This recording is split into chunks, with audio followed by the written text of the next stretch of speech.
scariness of seeing sort of, an issue coming out with blank pages, and you think, I'd better commission something. Yeah, I mean, there are days when you're just so busy you haven't got time to think about anything. You're just sort of non-stop trying to get the thing to the printers in time, so it's in the shops. But there are other times when you're just finishing this and you can pick your things up and think, oh, what have I got to do today? I've got to sort through all those rare photos which have just come in. Oh no, there's that script for Let's Kill Hitler. I really should read that at some point. But I'll have a cup of tea first. So you think, yeah, there are worse jobs.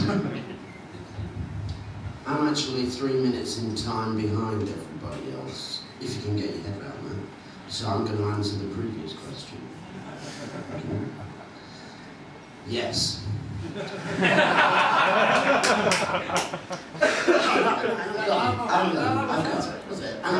You can cut that in the edit. Yes, indeed. I think that it's a testament to the quality of Doctor Who that one man was wrong in taking it off the screen, and that's how it survived the wilderness years, because it had such a huge following who wanted to see it on TV. The fact that it wasn't was foolish of my degree.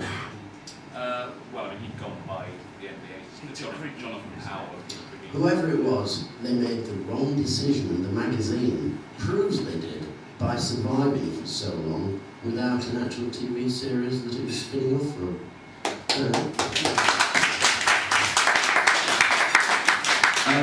I had a quick question. There aren't many of you at DWM Towers. I know we think it's a staff of 300 and Rolls Royces and champagne jacuzzis in the afternoon. But how badly can a sort of bad news day blow you off course with what you have to do in the day job? If we have a very exciting media event break? When something has, how do you mean? Something's happened out of the blue and you've got Ian Levine jamming every line coming into DWM Towers. Well, it's not everyone, Lisa Mazimba is on the other line. Yeah, Lisa posts a lot, yeah. Well, it's funny, I mean, all the stuff recently about Private Eye and then sort of, it's an odd world now, isn't it, where things sort of can just break on Twitter and sort of suddenly anyone and everyone can be a reporter now, because all you have to do is put something on Twitter and then it sort of spreads around and anyone in the world can see it, technically. That was quite exciting, but utterly mad, really. It's tricky, this kind of thing, because, I mean, that starts, I don't know if this really answers your question at all, but the fact that we're a print medium and the world exists just like that, within seconds of something happening, it can be all over the internet. You realise that we just cannot compete on that level. We have our Facebook and Twitter where we can put covers up and try and report news in that way, but really that's just sort of trying to sort of keep our toe sort of dipped in the water with that. I think what we do have as a big advantage, though, is we've got our hotline with Stephen Moffat. So, for instance, the latest issue we could get an exclusive comment from him. Big red phone. It is a big red phone which sits on the desk. The Moffat line rings every now and again. And so we can still get the facts straight from the head man. And so the magazine is ahead of the game as far as exclusivity is concerned, which that's a definite plus. I mean, I suppose the other thing that happened recently sadly is when someone like Liz Sladen has died shortly before that. Obviously there's never any warning for anything like that. It shocks everybody, and of course you realise that we have something of a responsibility as well. I mean, I was out that evening when we heard about Liz, and I was on the train when I had a phone call from Russell T Davies. He knew about it. By that point, it was very odd because not very many people knew. It was sort of late afternoon, about 5:30 or so, and then we sort of had the responsibility of kind of breaking that news really and doing it in the right way. I mean, once it started to sort of leak out there on the internet, before people were asking, is it true? Can it be? This has got to be a hoax or whatever. And you realise you have a responsibility to officially say it because people trust us. People trust the magazine to know what we're talking about. So we did it seems like so trivial when you have to sort of put a tweet out about it, but actually that's the best way to reach people. We say, great sadness, we've lost Elizabeth Snowden, and that was a really difficult evening, and seeing that news go around and saying, Doctor Who magazine's confirmed it, and then, obviously other people were all hearing about it as well. And you realise that's the modern world in action, the way that spreads. I think the really crushing thing about when Liz went as well for us was that we just had in the office that morning copies of the Saturday special. And just that morning, I made sure that a nice copy, sent it off to Liz's address. And then on the evening, I which is unbelievable. We've got time for one more question, so gentlemen there.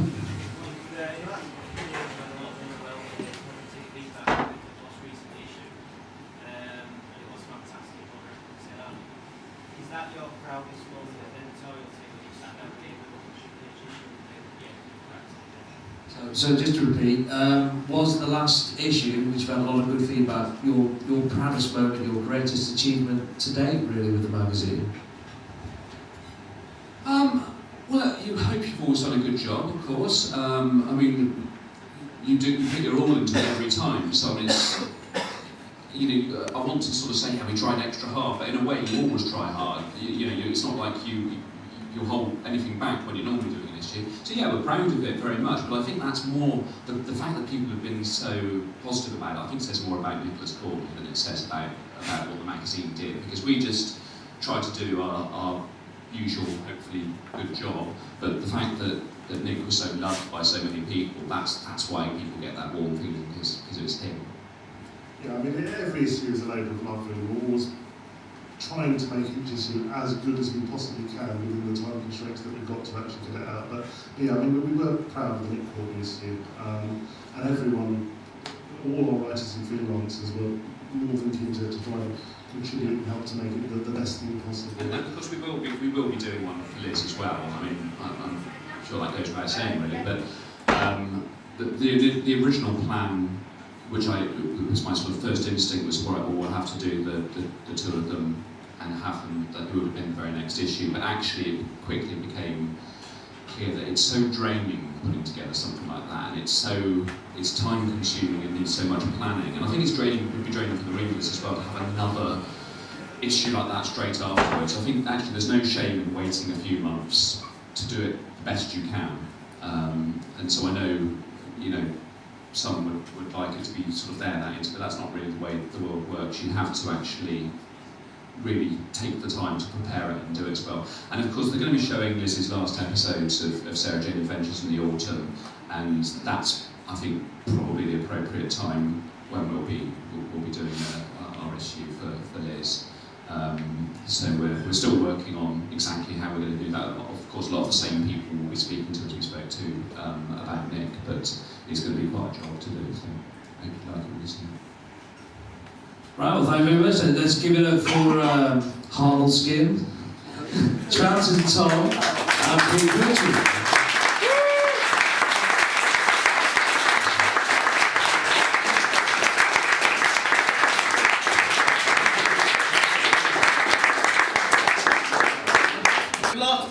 Some original artwork from one of your panelists earlier on, it's Martin Garrity. It's from the actual story that ran recently in Doctor Who magazine. It's original artwork. You can look at the ink lines, you can see the work from the man himself. I've started bidding at £25. Any advances on 25? 14. Straight in there, Gareth, the man who knows quality. £40.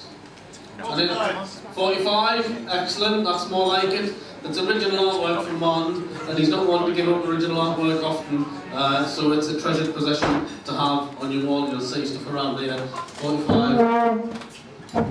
Give them a look, take it round, let them see it. Show it off. Show it off. It's the same where he's jumping over the car. It's early Matt Smith, effectively. It's the first Matt Smith strip that he's done, that Martin's drawn, so it's worth having. So 45. Any other answer? 45? And then 50? 50? That's getting into serious territory now. I know, we might be in financial crisis, but 50 is a good price. And then what's on 50? 55, that's what we like to see. Now we're in the big numbers. Any advance on 55? Any new players want to make themselves known? 55. 55 going once. 60. 60. 60 quid. It's a game with who's got the largest penis. Excellent.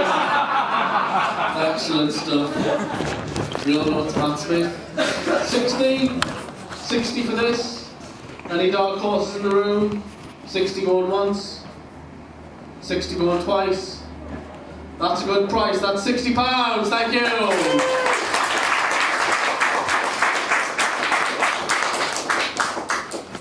And the third and final lot of this section is they're prints donated by Adrian Salmon. They are prints, but they are unpublished. Well, they are published prints, but the actual Doctor Who story has not been transmitted from the Great Macedon. Farewell, Great Macedon. Farewell, Great Macedon. Farewell, Great Macedon, which was a first Doctor story. These have been printed and coloured by Adrian's fair hand. I'm going to start the bidding again at £25. Any advance on £25? 30. We've got one option from 30 there from a new player in the room. Like that. Any advances on 30? 30 for even though they are prints, they are rare and they are signed. They are signed by Adrian's fair hand. He even just blew the ink off them earlier on. Any advances on 35? 35? No. 35? Can we take it up to 40? Anyone? 40? From the same person? No, that's fine. No, it's not the same person, that's fine. 40? 40 going once. 40 going twice. Add some tension to the room. 40 going twice. There are yours, sir, for £40. Same prince.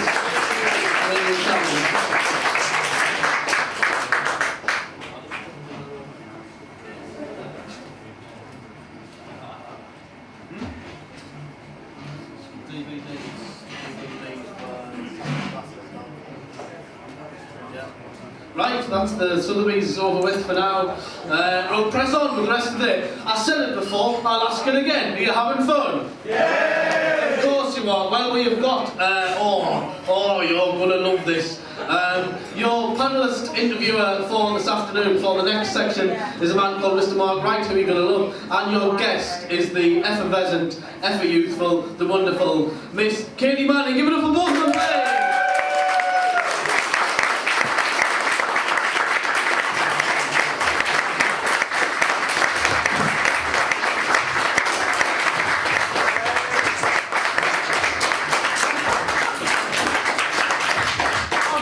Lady from hell. I do nothing but get on trains and put things in bags. I'm always toting something with me. I was saying the other day, I move so much and I go to so many different places all the time, and I move countries, and I forget where I am 90% of the time. So I've been doing a film and rehearsing for this play, and I got home one night. I thought, I don't remember where I live in this street. I'm stood standing there at 1 o'clock in the morning, very confused because I've been doing multiple characters as usual, hello. And I'm standing there and I couldn't think where the hell I live. So I've had to put white flower pots on my window ledge now because my girlfriend wasn't real happy about me calling at 1 o'clock in the morning saying, I'm awfully sorry to bother you, Janie, but I can't remember what number I live in, you know, and you wake up in the middle of the night and you think, I don't know where the potty is, where am I? And you get, oh, hello. So, I'm just a little bit terrified at this moment. Just point this out.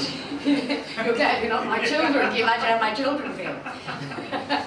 So you've just moved house, haven't you? You are now... I'm moving again. Well, now I know where I live, I might as well move again while I'm on a roll here. So you've been on the same street as Rob Sherman at the minute? I am, yes. This is a little kind with of my Doctor Who binoculars, street. I should read his latest book. Well, Janie Mouse, his wife, is one of my dearest and bestest friends. Which is how they got me to go back to the Big Finish in the first place. If we bring Janie in, will you do one? Oh, all right. So, yeah, you're here, there and everywhere at the moment, aren't you? Oh, it's really weird at the moment. I'll just quickly tell you. I've been doing this film called The Haunting of Harry Payne. And whilst I was doing that, I suddenly said, they'd started this play, they'd got it all ready, they'd done the posters, but they'd got one character they hadn't cast. So I'm doing this film where I'm playing a woman who... Have you ever heard of P.H. Moriarty? Did you ever see Lock, Stock and Smoking Barrels? Right, P.H. Moriarty's not one of the boys, not mate, not that, you know.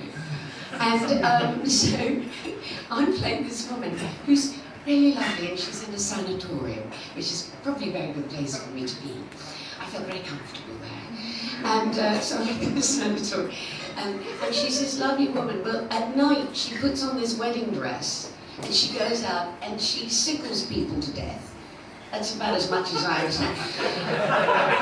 And she turns into P.H. Moriarty, who's taken over her body because she's so frail. So there she is, and her husband comes to visit her, and it's all, isn't it lovely, darling? And she puts on this bloody wedding frock, right, with the veil and the thing, and you know, it's just covered in blood and mud, which she'd been dragging her sorry ass around at night. And suddenly she becomes P.H. Moriarty. So, you know, it's, look, Harry, it fits. Disciplinary, that's what it's all. And I'm, you know, so then I get to the read-through for the play, which I've said I'll do, but I've never read. And I've been night filming, which is how we were trying to fit it all in. So I'm finishing at 6 o'clock in the morning, and I'm being driven like 3 hours to walk into a rehearsal. Of a play I've never read. I pick up the script. She's a Welsh medium.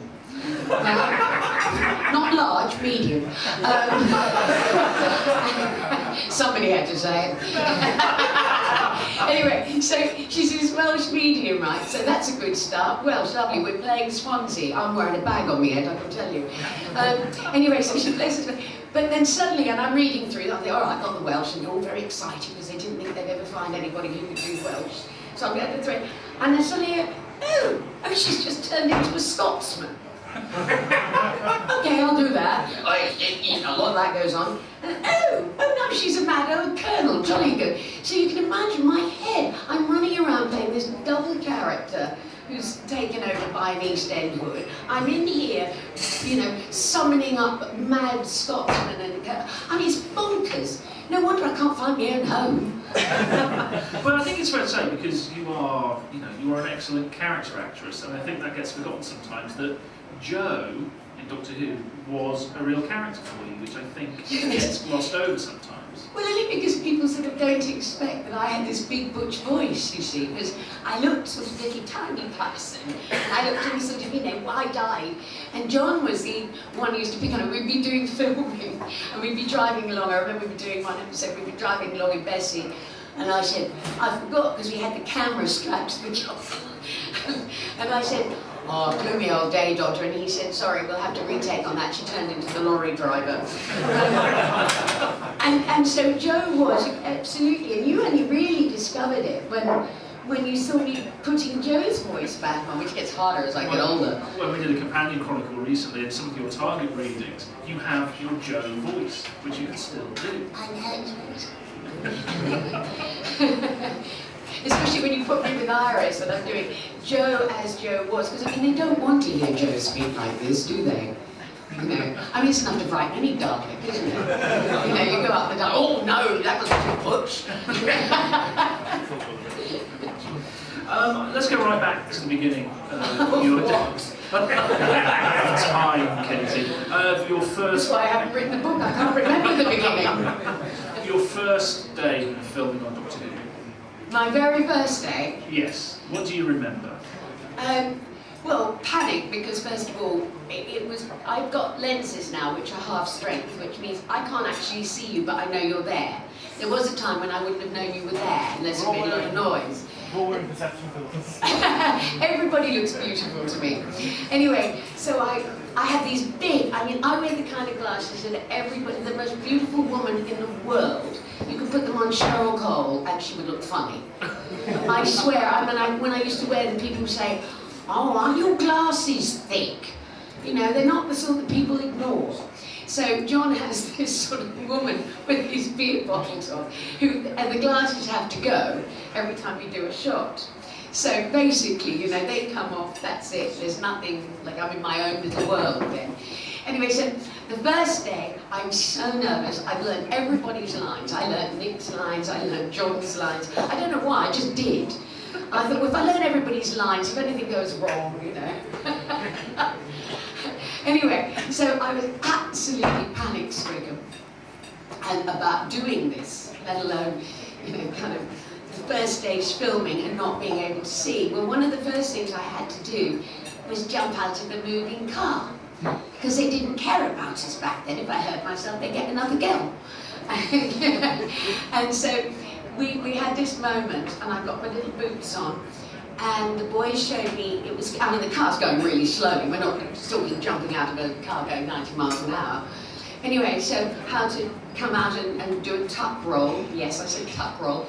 And so I have to jump out of this car. And I jumped out of the car. Well, I actually did hurt myself. But I didn't like to say anything because, well, you just don't talk about hurting yourself. You don't want anybody to ever know, you know. Anyway, so I jumped out of the car. And they said, oh, we'll have to do that again. Well, by this time, I can feel my leg go boom, boom, boom. And I can feel my boot getting tighter and tighter. I said, okay, right, we'll do that again. So do it again. Well, by this time, I have to tell you, it's like the Incredible Hulk. I'm blowing my own boot off. You know, it's like splitting. Anyway, so eventually I had to own up to it. So they rushed me off to this room to get me to the hospital because I had actually pulled all the ligaments in my leg was on this big. And Christopher Doyle John, who we did anagrams of people's names, and Christopher Doyle John became Jolly on Cherry H Shit's Pod. And John Pertwee's Weak Jeepnor, who was like this American who went into battle. And I'm Tiny Kingman. Anyway, I go off on a tangent often. But I'll get back to where I was. So, anyway, I came out and Christopher Joyley Don, Christopher Joyley John came in and he said to me, he said, oh, Katie, look, we're really sorry, you know, we'll get you to the hospital as soon as possible. I said, no, you don't have to take me to the hospital, I'll be fine. Just give me some ice. Anyway, they said, no, we have to do that, we have to get you to the hospital, right? He said, but as we've only done like about 30 seconds of filming, if that, he said, you do realise we're going to have to release you. Can you imagine? This poor, blind, nervous, addled creature is lying in this little room, right? And they said, and I was just absolutely devastated. I didn't know what to do. I thought, that's it, I've been fired. You know, I throw myself out of my moving car, my entire career is over. Anyway, so in comes John Pertwee, and he said, what is the matter? Like, tears, screaming. He said, it's been very nice meeting you, but it's over now. He said, what do you mean? I said, well, because you've only got a little bit of me on film, they're going to get another girl. He went berserk, nearly killed Christopher Doyle John, and I knew then I had a friend. And that was my very first day's filming, partly pursued by the fact that then I found out we were working in a. You over it yet? You ready for another question? No, I don't. Mark knows me so well, and once I start, you have to sort of switch off the button, and then I'll stop. You know. Yeah, otherwise you're I'll like just a keep going. toy. I just wound you up and I'm just letting you go. It's fine. My children would love it if we removed the batteries, and so would everybody else. Anyway, so, and then I found out that we were filming in a circus. Well, back then, of course, they didn't treat things the way that we would expect things to be treated now. And I'm watching cage lions, and well, that was another problem. So there I am, ready to go and release all the animals. John's holding me back. Barry's saying, I agree with you, we will deal with it another way. I said, but this is wrong, this is wrong. And I'd been to the hospital, I had my leg in a plaster cast, I'm limping around, I'm getting upset about the animals. And it was quite an active little day, actually. On that first day, you met three gentlemen who would become great inspirations to you throughout the next few years and for the rest of your life. John Pertwee, Nicholas Courtney and Roger Delgado. Well, absolutely. I mean, first of all, I've discovered that John was obviously going to be a friend because he was really cross that I was being teased. They also realised that I was extremely gullible. And Nick came up and he was absolutely marvellous. He sat with me and he, told me what working on Doctor Who was going to be like. And we laughed a lot. And he was just such a gentleman and so sweet and so kind and helped me in any way and said, if there's any problem, you come straight to me. John had already said the same. And then I encountered Roger, who of course within seconds actually hypnotized me. I mean, he's, like, look into my eyes, I'm gone. And they get Katie, but what? Because he really did, he had the most amazing eyes that when he was doing, whatever it was, he did, I had to do something like Mary Had a Little Lamb or something. I can't remember. Seesaw Ride Me Door, something like that. And this man's looking at me and I'm literally going into his eyeballs. I am falling, absolutely going. He was absolutely brilliant. And he's so funny and he was so witty. And he drew little cartoons to cheer me up after my leg damage. And they also had to, I had to sort of try and move for the rest of the filming to look like I hadn't hurt myself. And then they wrote it into the script, so by the time I got into the studio, they said, oh, it's all right, you can limp now. I said, yeah, but it's better. But, to suddenly find yourself, and then, of course, darling Richard Franklin. I mean, just the sweetest, kindest. I don't think, because I'd had an interesting experience. My first television, my first job ever, was straight out of drama school. I did a thing called Man at the Top, which was some groundbreaking kitchen sink television, playing a very different character, a naughty 16-year-old girl. In that, I had to lead a man who his name Big Lynch, and he was quite aggressive and swore a lot, and I thought, well, this is what actors are like. So suddenly to walk onto a set and find that I was working with the most wonderful, creative gentlemen that I could possibly ever want to work with was terrific. What kind of effect on a young actress like yourself, working with three actors like that, how does it raise your game and how does it continue to raise your game? Well, one of the things I always say, if you're working with really, really terrific people, it doesn't matter what field of work you're working in. I mean, you don't have to be an actor to say this, but if you're working for people who, always give you the best, who've got, the bar is up here, by God, you go up to that bar, you go to reach that height that they reach. So it makes you a better performer. In your own jobs, whatever you do, you know that if you're working for a great boss, you will up the ante. And that's the great thing about working with three extraordinary experienced actors like that, is that it's a great learning curve, but you sure as hell up your game. You never slacken. And the wonderful thing is, I learned from the best in how to work your butt off, but have a good giggle at the same time. Plus me Walter. Shall I go get it for you? You carry on talking to the nice people. Just carry on talking to the nice people, Katie. But it does. It really makes you want to be absolutely the best you can possibly be. And of course, we didn't have back then. Oh, thank you, sweetheart. We didn't have back then. Hello. I've got such a big voice that I hate using microphones because I know how big my voice is. But they, to have all the background stories that I used to get from John about light entertainment. And of course, we used to do voices, and it was John that said to me, all these voices you do, you should be doing voice stuff. And I didn't even know what voice stuff was. I'd just been doing it since anybody who can do Popeye at 5 is a scary kid to have, let me tell you.